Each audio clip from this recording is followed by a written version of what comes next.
Welcome, everybody. As you probably know, I'm Rita McGrath, and this is our Friday Fireside Chat. My guest this week is Jonathan Brill, the author of this terrific new book called Rogue Waves, which for those of you who know me will know that I find this absolutely fascinating. The session is being recorded, so don't say anything you don't want your mother-in-law to be able to report later at a family cocktail party. We'll take comments in the chat, so we'll try to keep an eye on those. If we don't get to them live, we'll try to respond to you after the session. So, Jonathan, welcome. It is a pleasure to be here. Thank you so much. It's a pleasure to be here with one of my heroes. Oh, thank you. It's going to be a love fest, I think, right? So Jonathan, among other things, at one point was the Global Futurist and Research Director at the Hewlett-Packard Corporation, but you've also started businesses and you've worked for other companies, and now I gather you're doing some consulting. So maybe just kick off by telling us a little bit about how you got to the point of writing this book. Yeah. Well, I'd spent 25 years running product innovation firms and like you said, starting up a couple of things, a manufacturing company, a software company. And HP reached out to me a number of years ago and said, hey, we need someone who's worked in a range of industries who can help us think about what our future looks like 5 years from now, 10 years from now, because we're reacting to the quarter. We need to have some kind of capacity to look longer term. And so we built out that organ within the company. And in the process of doing that, I realized there are so many things that are obvious once you know them, that aren't obvious until you're told. And that we can know so much more about the future than we imagine, as long as we have some kind of a process to look at it. Because at the end of the day, we're all kind of, everything we experience is something of an imagination, right? We're hallucinating, we're putting our assessments on almost everything. And unless we put it down and we have a process, we're likely to think the future is going to be what we've experienced before, not what's likely to happen next. COVID being the ultimate example of this. You take a look at DoD assessments, you take a look at Marsh McLennan's assessments, you take a look at our assessments within HP. This was a radically dynamic risk, right? The issue wasn't the 100-year pandemics hadn't happened in 100 years. It's that they were happening more frequently and we were getting better at containing them. Mm-hmm. And that was the real takeaway, right? Is like, if you have a process for looking at this and everybody else, if your competitors think that, this is a 1 in 100 chance, but it's actually a 1 in 10 or a 1 in 20 chance, you can position yourself to take advantage. You figure out where you need to prioritize your resilience activities, and flip your kayak faster if you get hit, or when everybody else capsizes, win the race. Mm-hmm. So the phrase rogue waves, I really love the way that you talk about that. And I'll use my photo opportunity. Thank you so much. And what I think is so interesting about it is, any one thing we can, as human beings, kind of parse, like, the risk that I'll cross the street and get hit by a truck, it's a very specific kind of thing. And I can employ measures to not have that happen to me. Like I look up and down, right. But what I think makes the rogue wave concept so interesting is that these things intersect in ways that we don't see very well, and that they're also exponential often. That we talk about releasing force, right? That there's this built up of force, and then it gets released and has these unpredictable consequences.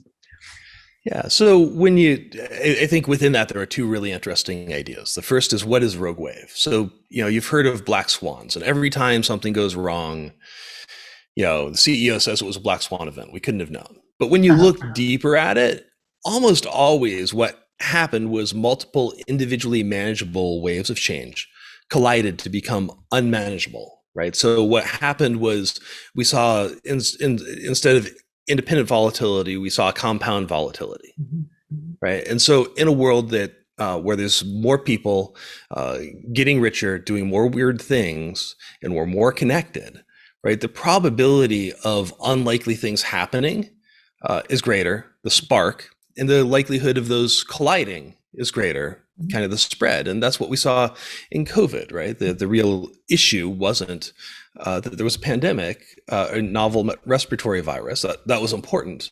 But the way that we moved people, the way we moved goods, the way we ran our economy has changed radically over the last 15 years, especially in China, right?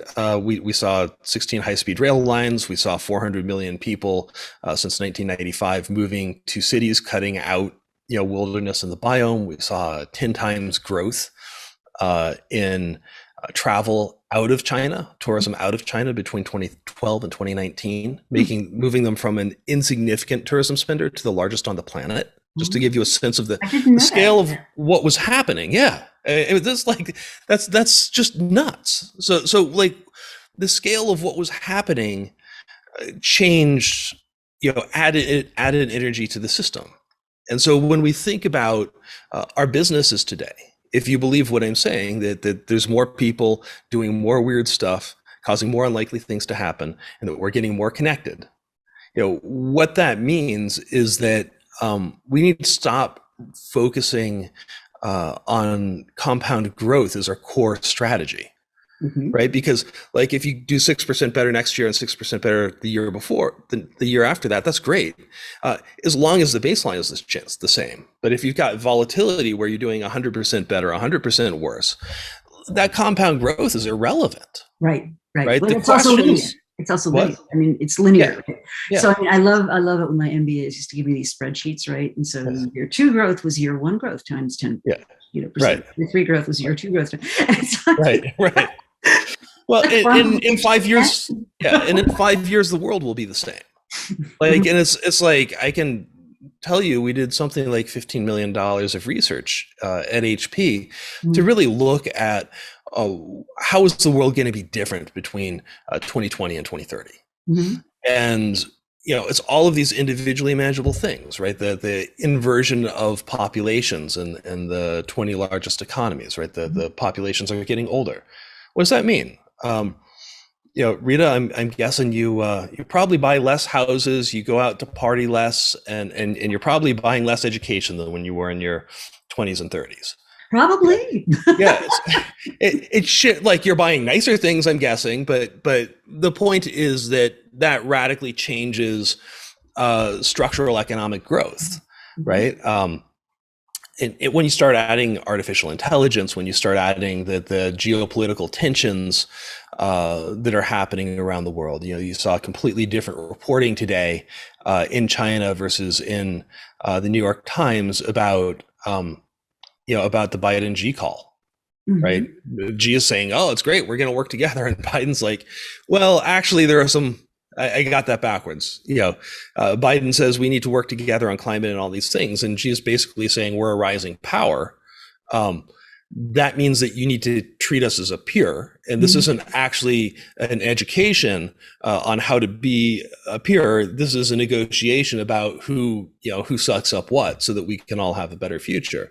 It's a very different world than the world 10 or 15 years ago, and yet in our education, in our training, in our thought processes, in our minds, in our hallucinations, we think it's going to be the same, and it's just not. And so you have to look at this compound volatility and what happens if maybe some parts of the future move slower than you expect, and what happens if some parts of the future move faster, right? Like we all have done these strategy reports. We've all seen these strategy reports where it's like in 3 years, it'll be like this. And you look back at that same deck 3 years later, and you realize no one updated it. Right.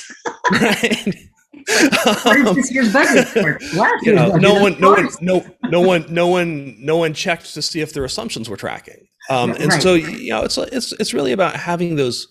The issue is really about having those processes in your organization, so that you can get better at looking at the range of possible futures, like you say, seeing around corners, but also that you can get an earlier warning if your assessments are wrong. Yeah.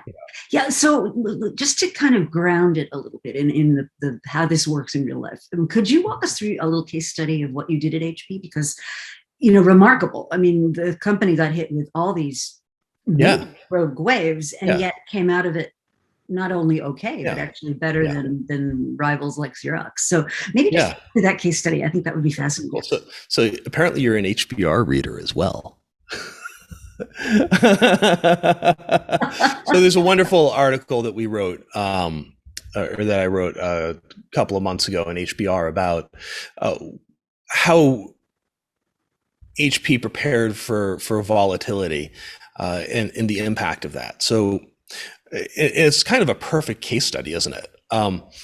So in the world leading up to COVID, a couple of things were happening. One, we were giving away a lot of dividend, right? So we had really high quarterly performance requirements. Two, Carl Icahn and Xerox had teamed up and gotten the money to try and do a leveraged buyout, a forced buyout of HP. And then COVID hit. And something really interesting happened, which is the earnings per share of Xerox dropped 69% by GAAP, 60% by their own accounting. And HP's effectively stayed stable. HP saw growth in a number of its markets. And this was in a world where the printing industry, which is its core revenue driver, its core margin driver, dropped 6.4% over 2020. So radically, I'm sorry, 9.4% over 2020. So a radically different kind of world. And so what did we do? We did a couple of things. One, we built what we called the future unit within the organization, which was a small group of people with social, economic, technological analysis skills. And we then worked across the organization to find the people who were responsible for longer term planning within the company, maybe 3-year, maybe 5-year, maybe longer, and started to connect them. And we did two things. One is we asked them for their advice, their input about what they thought the future was going to be. And then we acted as a research core and kind of the intelligence function within the firm to analyze that, share it, make sure that it was getting distributed. And every year we would package that up and we would share it with the entire C-suite. So that, and there's something really interesting that happens there, which is that when you share something with all of the executives, all of whom have different objectives, anybody can tell you the joke about talking with the C-suite about the corporate strategy, and you have 12 different strategies. That's true in any organization. It was true at HP. But what happens when you have this ground up communication, and then you have this top down, readout, is that everyone has to be in alignment about what that future looks like. And so you get better coordination around what's important, what's not. Where do you put your workforce in the future? What are the skills requirements? Where do we need to have our locations? What's the technology stack that we need to develop? What are our major investments in the future? So one of the things we did was we spent a number of years investing in a smart diagnostics capability that I can't talk too much about, but was really convenient in the face of COVID. To have that kind of back of pocket solution. And we looked at it not just because of COVID, but we looked at a lot of these other demographics issues and said, okay, we're going to have to figure out how to do lower cost diagnostics. Mm-hmm. And COVID is going to be a hockey stick, for that technology, or a pandemic. You didn't know it was COVID at the time. Right. A major pandemic will be, an amplifier. And so that's why we kind of had a perspective on this being a dynamic threat. But we'd identify it in our SEC proxy disclosures for a number of years as a threat. How far? So I think 2020 is kind of time zero. How far ahead were you building that? We were looking out about 10 years, really to 2030 typically. And the reason is that sometimes, the future happens faster than you think. So digital transformation was supposed to take 5 years. It turns out that it took 5 weeks. Some companies. And so that's why you look out farther. It's not necessarily because, your discounted cash flow makes any sense 10 years out. It's because you want to make sure that if something, something out there happens faster, that you've got enough response window. So just walk us through sort of, you have these three cataclysmic events, right? You've got a hostile acquisition, takeover attempt, Right. you've got a looming global pandemic. Yeah. You've got all these like big things. How do you first hear about them, and then how do you mobilize? Because I think that's really interesting. I mean, Right. As you point out in the book, a lot of times you talk to companies and they're like, "Oh yeah, we knew that." I'm like, "Yeah, so if you knew it, why didn't you do anything about it?" Right? Yeah. Thanks. Good work, Xerox. Excellent. Right? Like Polaroid, the founder CEO of Polaroid was actually the first person to identify digital imaging as a real technology opportunity in the very late 1960s for satellites and some recently declassified material.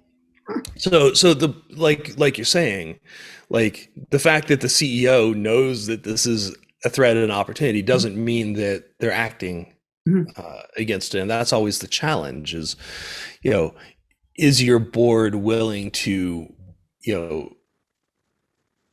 lose some short-term performance, for long-term viability? And, in a highly highly performance-driven company, that's always kind of the great challenge, isn't it? Mm-hmm.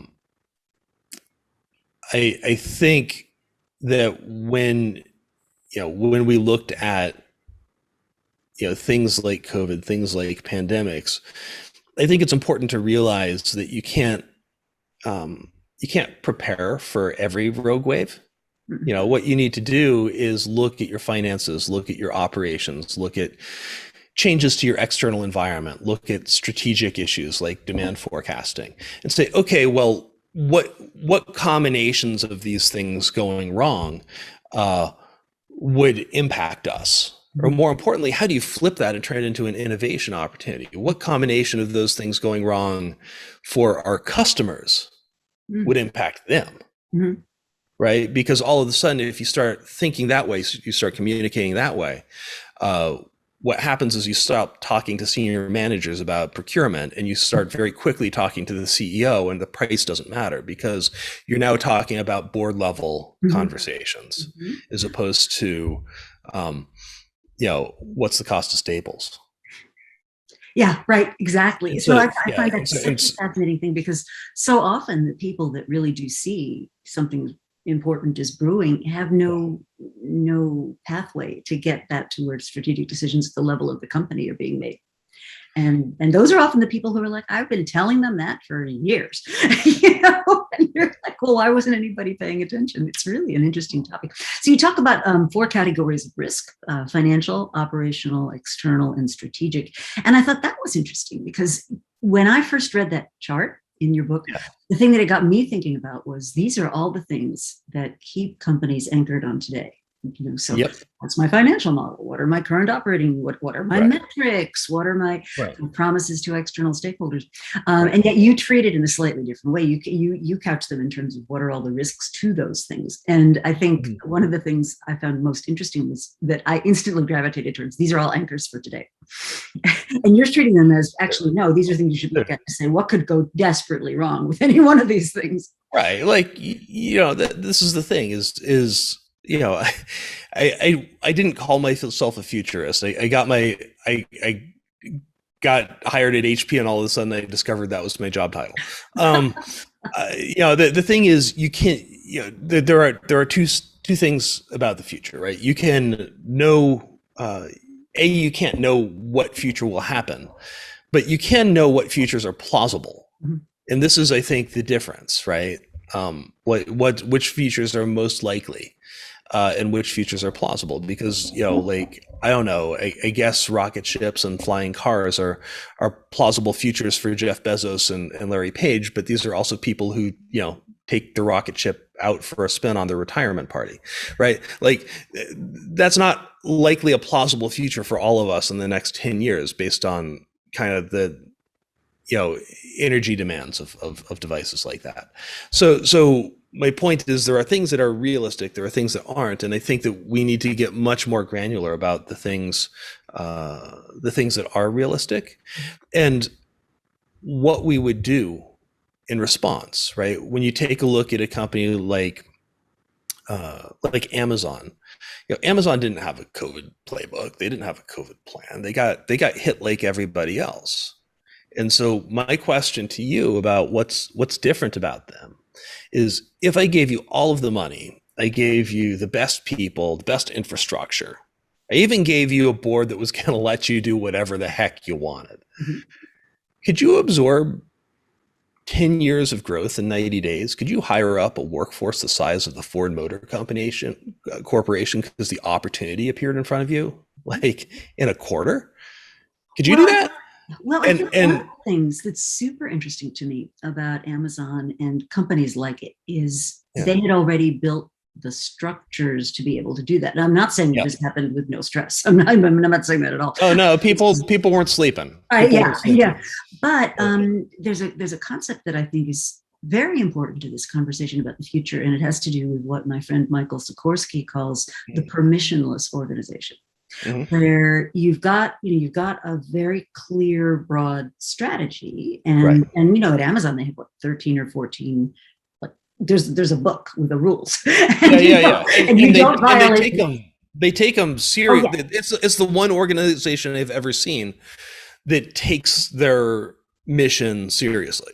Oh, and I mean, talk to the senior guys, like they know them, like they can rattle them off like that. Oh yeah, I was talking to someone who was. Oh, and it's central to decision making at every level. Yeah, but one of the things I thought was fascinating was one of their senior people and I were on a panel together, and I said to him, "Well, what would you do in the case of somebody who made a decision? So this is this permissionless theme. I was like, what would you do to somebody who made a decision that was contrary to what you thought the major objectives were?"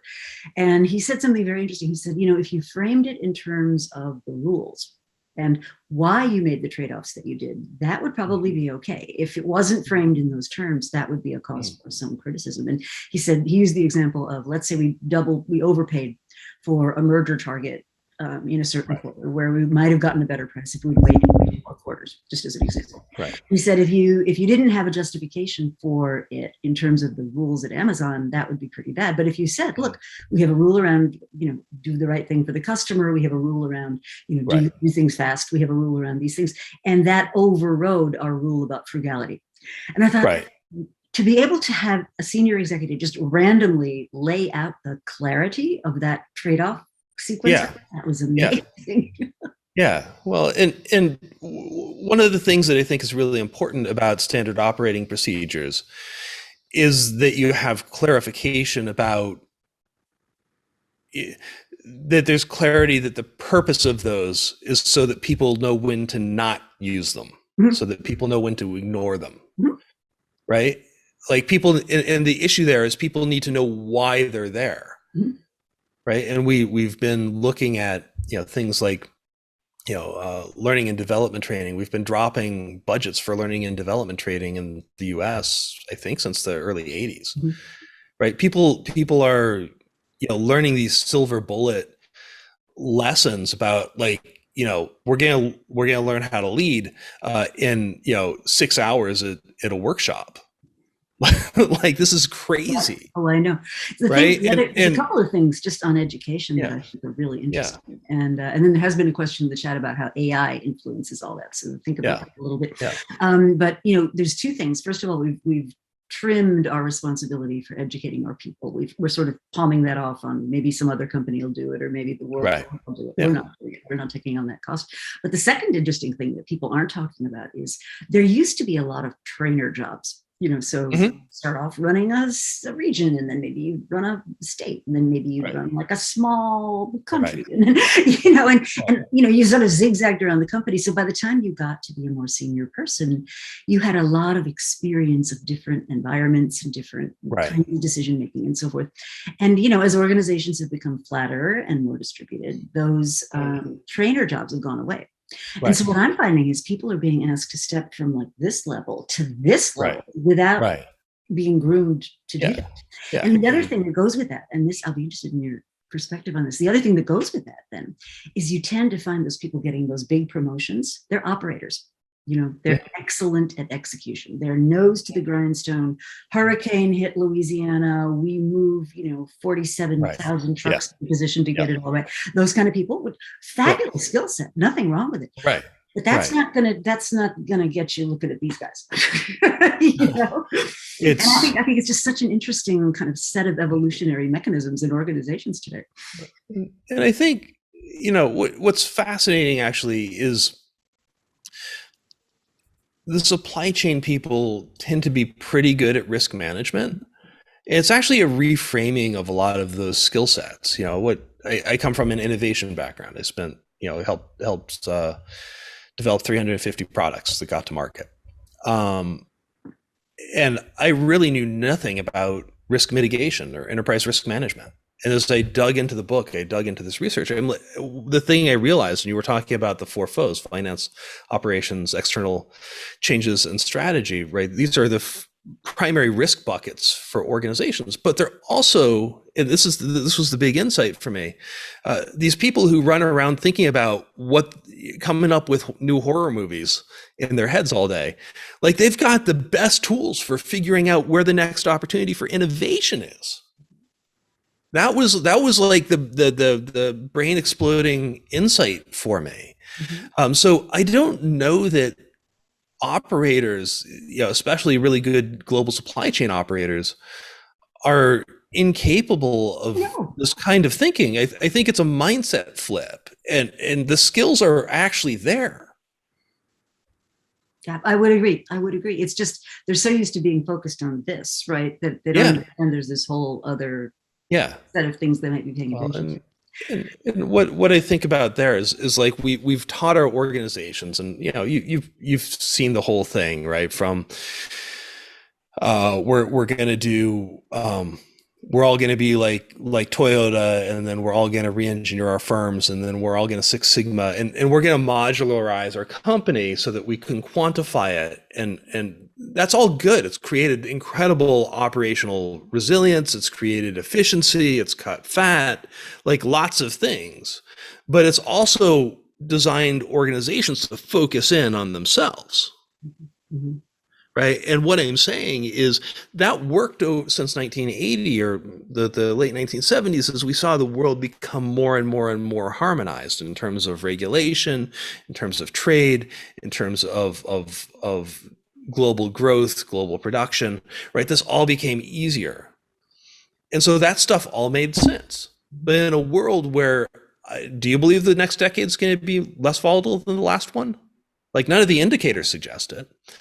So in a world that's getting more volatile, do those same assumptions hold, that the best strategy is to look inside our firm as opposed to look outside and say, okay, how do we respond to that? How do we surf the wave? How do we become more resilient? How do we flip our kayak faster if we miss the wave? Mm-hmm. Mm-hmm. Yeah, absolutely. So come back to this question of AI, big data. I get asked this all the time. Well, aren't the machines going to be so smart they'll just kind of tell us what to do? And I'd be interested in your perspective. I'm happy to share mine as well. Yeah. Yes and no. I mean, I remember in 2010, I went to Barcelona, and it was the first time I traveled internationally with an iPhone, and it was stunning. I never got lost. The AI told me what to do. It was pretty cool. Mm-hmm. And what we forget is that, AI is just a term for a range of statistical computing techniques. Mm-hmm. Like these are things that if you had enough time, you could do in Excel, mm-hmm. right? It's just that a computer does a lot of it for you. And they're really good in situations where the future is likely to mimic the past, mm-hmm. Or new characteristics are unlikely to enter the system, right? When you start, throwing wrenches in the works, all of a sudden AI doesn't work. Right. right? Well, And I keep so, telling people AI is only as good as the data set it's trained on, right? And it's, by definition, those are lagging indicators. They're yeah. data about the past, and they're not going to give you those leading indicators about the future. And I think two things. One, that can be true.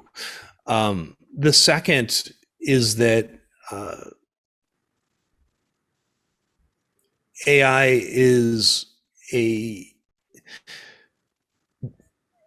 when we think about the future, let me take 4 steps back. Mhm. Why do companies have such a hard time thinking about the future? It's a good question. This is the first time, this is the first time in human history, right? Maybe since World War II, but certainly since the late 1980s, where we've had the tools, we've had the surveillance tools, we've had the data tools, we've had the statistical tools, we've had the scientific method to really start to project what happens next. Now, if you take a look at something like climate modeling, right? Like, I don't know, can you really model exactly what things are going to look like in 2100? And is 2032 at midnight really the day that like everything goes bad? I don't know that you can know that. But this is the first time in human history where we can say with great confidence that climate change is highly likely to happen. Mhm. Here are the impacts. We don't know exactly when, but we know within a range of a number of years what this could look like. This is the first time that we've been able to do that. So I think AI plays a huge role in decision making. Mhm. But I think we need to learn how to deal with uncertainty better in organizations, right? We've learned how to create organizations that deal in certainty, right? We chunk things down, chunk organizations down, chunk budgets down, chunk KPIs down to the point where they're individually measurable. Mhm. That's hugely important, but it's totally irrelevant when the company gets the shock, Right. right? And so Well, the question is, do you have the ability to, independent of AI or not AI, do you have the ability to think about these problems, to think about change and how to cut off uncouple the threats from the opportunities? mhm. And what small decisions can you make to do that? And those can be AI problems. We were talking about Amazon, and they put this infrastructure in place before. I mean, Amazon weirdly is the company's kind of the giant video game, right? It's a giant, statistical tool where they push and pull levers. They hire more economists, I believe, than any organization, PhD level economists, I believe, than any organization outside of the Fed, There right? were a And couple of there's years. There were a couple of years when they were the number one employer of Columbia MBAs. really, Mhm. I believe it. I think they might be the number one employer of all MBAs right now. Could be. but but yeah, and that's, I think that's my point was, what were they, why were they able to respond? At that scale, they had to use software to respond, and at that scale, they had to use PhD level economists to respond. But they had a systems model of how their organization worked. Something like the way AI works. I don't know the depths of it. There's certainly AI spices in there. And so they knew exactly how hard they could push and pull the levers without the system breaking. Mhm. And that's what you want to be doing in your organization, right? Like thinking about the future isn't just about like figuring out what's next. It's about, how do you maximize your operational agility? And you don't need AI to do that. I think a lot of, for smaller companies, for Amazon, for Google, for Ford Motor Company, you do. But for smaller companies, that's a serious nice to have. I think you can get by with the list of the four foes, and I break down the major, places where you see organizational risk in companies in the first chapter of the book. Mhm. Even just like looking at that and looking at these 10 trends that we identified that are the most likely to cause, they're the trackable trends that are the most likely to cause massive change over the next decade. If you just kind of, play 52 pickup with those things and say, okay, what happens to my supply chain and what happens to my demand forecasting if there's if there are riots in Seattle, and there's a recession, and there's a demographic shift, right? Like, if you start looking at those things that way and just work through those thought problems, I mean, you can do almost as much in a small to medium-sized organization as those massive tools do for large organizations without any of the technology.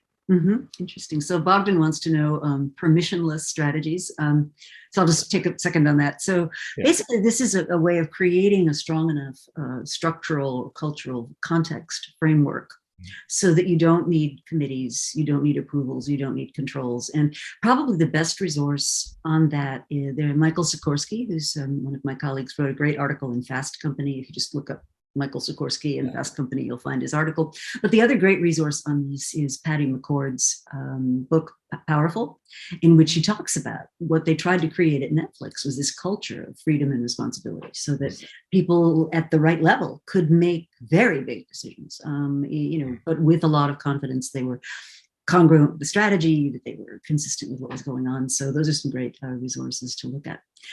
So Jonathan, I'd love to talk to you about something that has driven me crazy literally for 2 decades. And it's this concept of abductive reasoning, which does not exist in the academy. Like you can go through 50 years of administrative science quarterly. And the concept of abductive reasoning gets completely poo-pooed. And yet when you look at real world problem solving or thinking about these uncertain areas, or we haven't figured this out yet, it's essential. It's essential. And I believe it was Pierce who, like, in his day, he was ridiculed. Charles Sanders Peirce, that's right. And so I'd love you to expand maybe on what that looks like, because it's a bit of Sherlock Holmes and a bit of business all tied in together. Okay. So all right, everybody, this is your broccoli moment. Right. We're gonna talk epistemology now. Epistemology is the study of how we know what we know, and there are 4 major techniques for doing that, right? There's deductive reasoning, which is kind of what a lawyer does, where they say, we're gonna use deductive logic to make an argument. We assume all the facts are true, and we assume we know all the facts. And given these things, here's what had to have happened. It turns out that we rarely know all of the facts, and all of the facts are rarely true. So works in software, doesn't work so well in the real world. The second way of looking at the world is inductive reasoning. And this is kind of how scientists tend to look at the world. They look at all of the available information and they say, hey, given this, here are the likely things that could be. Again, toss in a little bit of Bayesian modeling, because we were talking about AI before we talk about abductive reasoning. Over the last 30, 40 years, starting with a guy named Judea Pearl, there's this idea in statistics that if you remember your statistics class, they say correlation doesn't equal causation. Well, correlation doesn't always equal causation. If you can put some kind of a systems model that says this thing always has to go this way, and this thing always has to go this way, and this thing can go this way or this way in some cases, and then you have your little statistical models in the middle, right? All of a sudden, you can actually infer from statistics what is. And this is how search engines work. This is how a lot of artificial intelligence works. A great example that would be all the studies that traced the relationship between smoking cigarettes and lung cancer. And it took decades before people believed what those studies were doing. Right. And that was, a lot of that was because this idea of Bayesian modeling wasn't available yet. That's why it took so long. You had to actually have the data to work backwards. But with this new type of technology, you can start to make inferences moving forwards.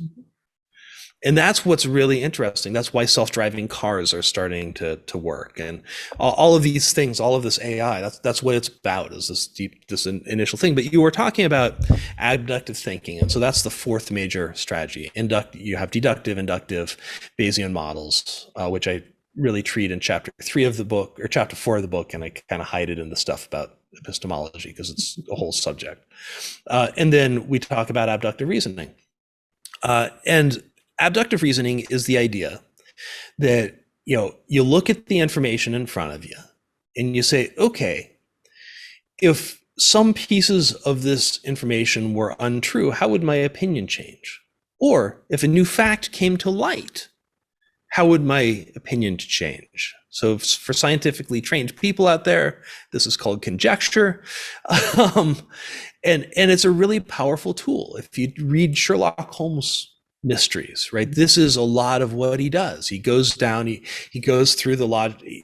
Arthur Conan Doyle hides a lot of this with misdirection and so forth. But if you just literally outline the stories, what he does is he goes through a deductive checklist, right? Like, what do I know about what had to be true? He goes through an inductive checklist. Based on that information, what do I think is most likely to be true? And what information, if it changed or came to light, and this is always the aha moment, right? He goes and double checks a thing and doesn't tell you until the last sentence of the story, would change my opinion. Mm-hmm. And that's really the important question. What's the counterfactual? What is the thing I cannot prove that must be true? Interesting. The curious case of the dog in the night. Well, the dog did nothing in the night. That's what's curious. Indeed. I think I talk about that in the book. I'm not. You do. I do. Yeah. Silver Blaze. Yeah. So one of the things that I found also really interesting about the book was, I think on page 174, this war game, and the chapter is entitled "Who Sank My Battleship?" Yes. It takes you to the brink of this guy who's like the ultimate cosmic power, and yet some whippersnapper with no resources just sank all the ships. So talk a little bit about it. Yeah, so this has been covered relatively extensively within the defense establishment, and I think Malcolm Gladwell at one point. Well, a lot of parallels to our current situation in Afghanistan, right? A tremendous amount of parallels. I think one of the things we don't recognize, and I'm not defending Donald Rumsfeld, but one of the things we don't recognize is before most of these activities, he did do an assessment like we talk about in Who Sank My Battleship, and he identified what the risks were and what the threats were. And unfortunately, those came true in Iraq. They came true in Afghanistan.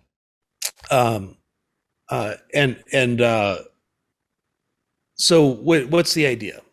The idea is if you look at your current situation and you kind of build a systems model, right? Like, what do we know about how the world works, the ecosystem around us works? And what if different aspects of that were, disrupted? What would happen? What would be the downstream impact on us? And we go through a really detailed way to think about the problem, probably more. It's like a 7,000 word piece, so it's probably more detailed than we want to get into here. But we talk very specifically about the questions you want to ask, how you want to set up conversations, so that you really figure out, you really stress test situations before you get into them. And when we talk about Who Sank My Battleship, and I guess I kind of like built up the tension here. We talk about a war game that was called MCO2, I believe, that was held in the lead up to the war in Iraq, where we said, okay, well, what would happen if the most powerful naval force in human history, went up against, the Iranian or the Iraqi Navy, which are basically a bunch of small power boats and a whole bunch of, Soviet era missiles. And the answer should be nothing. And if they operated in the way that we wanted them to, it would be nothing. But what happened in the war game, and this was fascinating, is a retired Marine general, I believe. He came in and he said, okay, well, what do I know about the situation? I know that we're in peacetime. So the Navy, the US Navy, can't. So this guy was the red cell. He was the bad guy in the simulation. He says, okay, well, the Navy is we're in peacetime, so the Navy can't actually push into trade lanes, and they can't actually push into civil airspace and have fighter planes flying around and surveillance equipment. And they're going to kind of go low and slow because they're big and they're going to hit with brute force. So if I hit them before they're able to get into their attack space, and when they're pushed up on the backside, against all of this civil activity, they're not going to know what to do.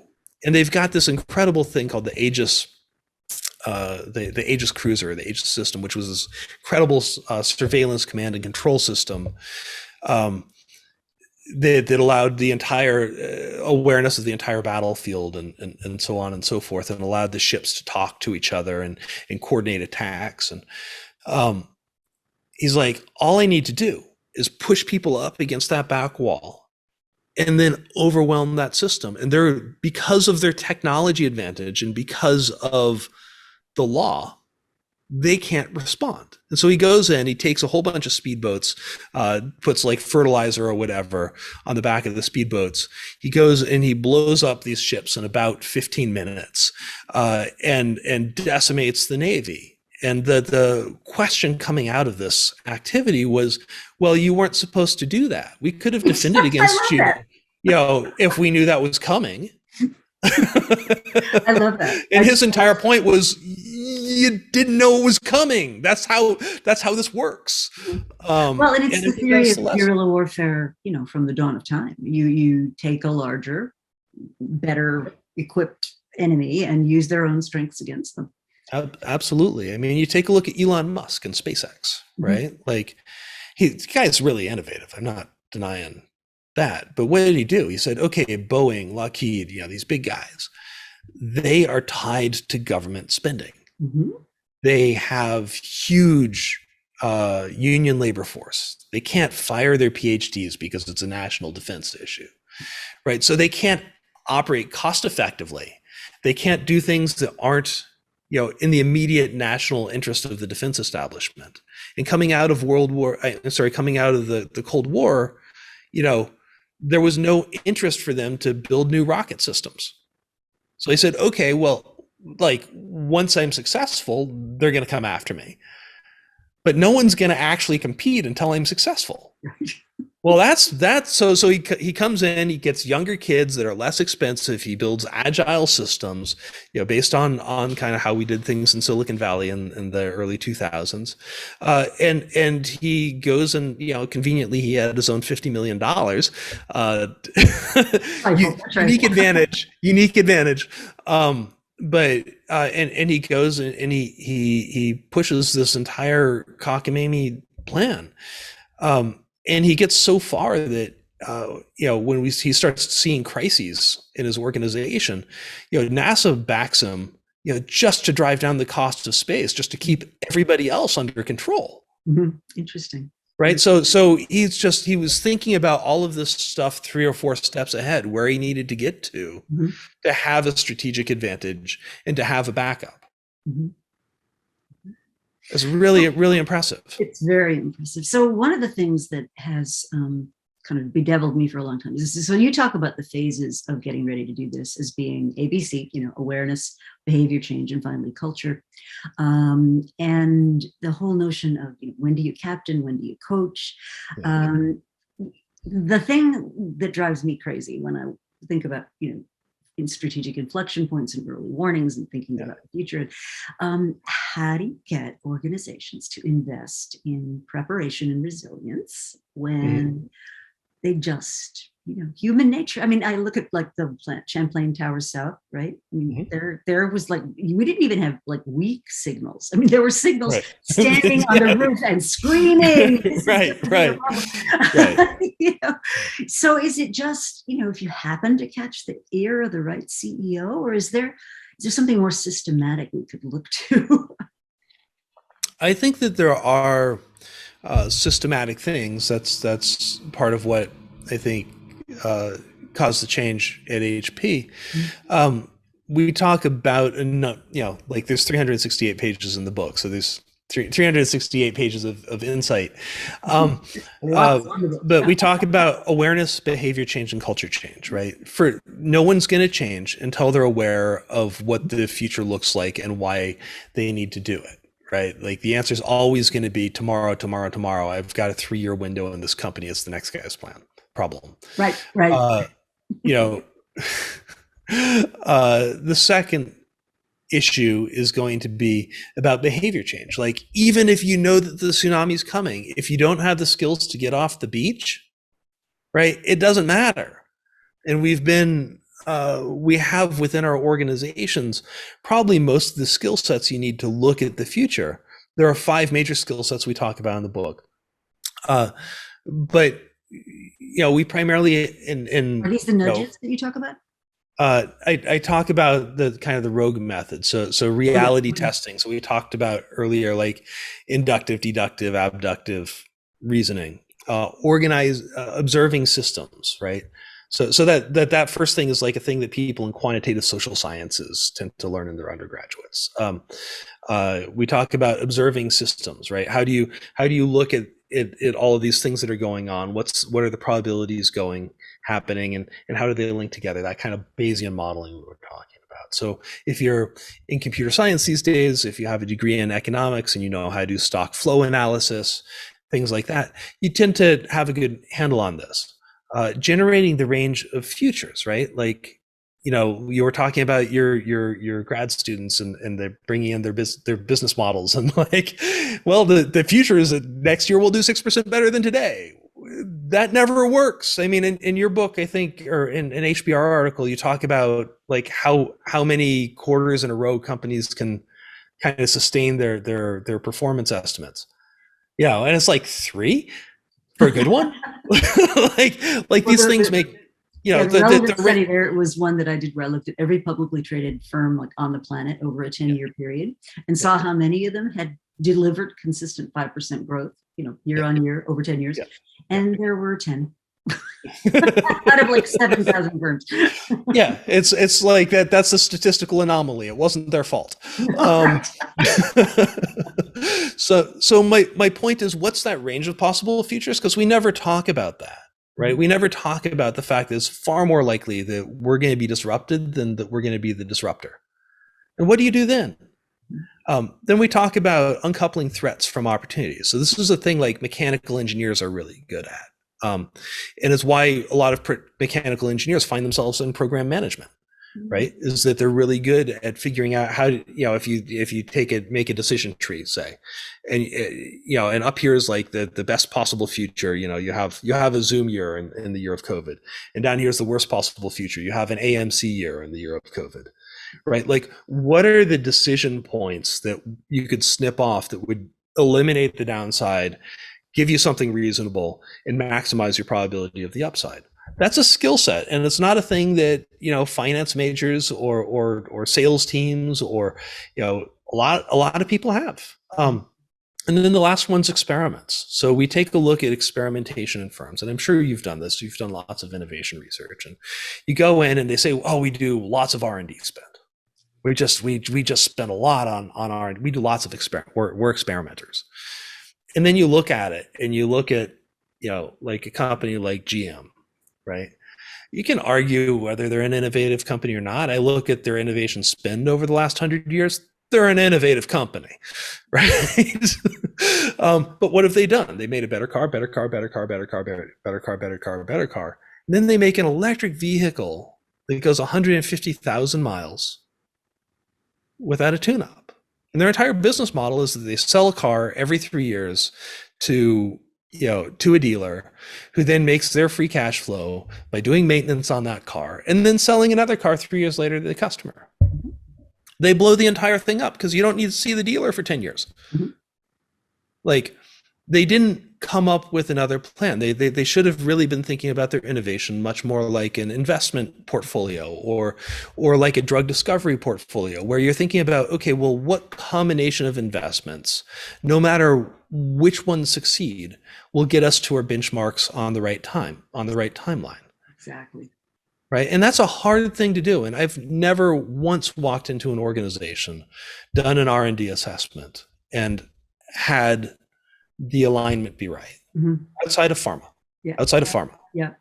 Well, I've one of the things I work on is this portfolio model that I use that basically says, you have to know what's in there. And most of the time when I first start working with a company, they have no idea. I mean, there are zombie projects in there where the forecast has been pushed out, year on year on year. So there's never any accountability because, we moved that to next year. And then you look at them and it's been happening 6 years in a row and you're asking yourself, well, at some point we have to admit this thing is never going to happen, and let's stop doing it and let's put our resources into something else. But I think just getting a line of sight into the portfolio is incredibly difficult for most firms. Well, and I think it ties back to a lot of the program management and accounting methods we've developed, right, which are really about quarterly growth and about reliability. Mm-hmm. If you're looking at a new technology in a new category that requires ecosystem development, right? The things that will make you a better company 10 years from now or 5 years from now. Magic Link. I loved General Magic. I love. Oh yeah. Brilliant innovation. 20 years too early. So these are these guys, you probably haven't heard of them. They were invested in by Apple. The iPhone wasn't an accident. It wasn't a new idea. And it was really developed in the late 80s and early 1990s by a company called Magic Link. A lot of the ideas, but there were a couple of problems, like no one had email yet, and you needed to get 3.5G wireless technologies for any of this stuff to make sense. Mm-hmm. But they were so far ahead of the curve that by the time all of this happened, their patents were expired. Right. Yeah. But you take a look. You take a look at the technology and. Yeah, you take a look at the technology in Siri, right? One of the first Apple's voice assistant came out of Magic Link. I did not know that. Yeah. So that was General Magic, the firm. Yeah, there's a great documentary about them. A great documentary, which is totally, if you're like a business. Oh, that is addictive. Totally. Yeah. So. Anyway, we've got just a couple of minutes. It flew by, but so where do people go to learn more? I mean, obviously, buy the book, right? It's a good start. But buy the book. It's on Amazon. Do it today if you haven't already. You can find out more about me, speaking, advisory work. I'm publishing a disturbing amount right now on jonathanbrill.com. And please follow me on LinkedIn. That's where you're going to find the most up-to-date information. That's great to know. Well, Jonathan Brill, what a pleasure to meet you, first of all. And our interests are very much aligned. And I'd like to think about our continuing this conversation. Absolutely. I'd love to anytime.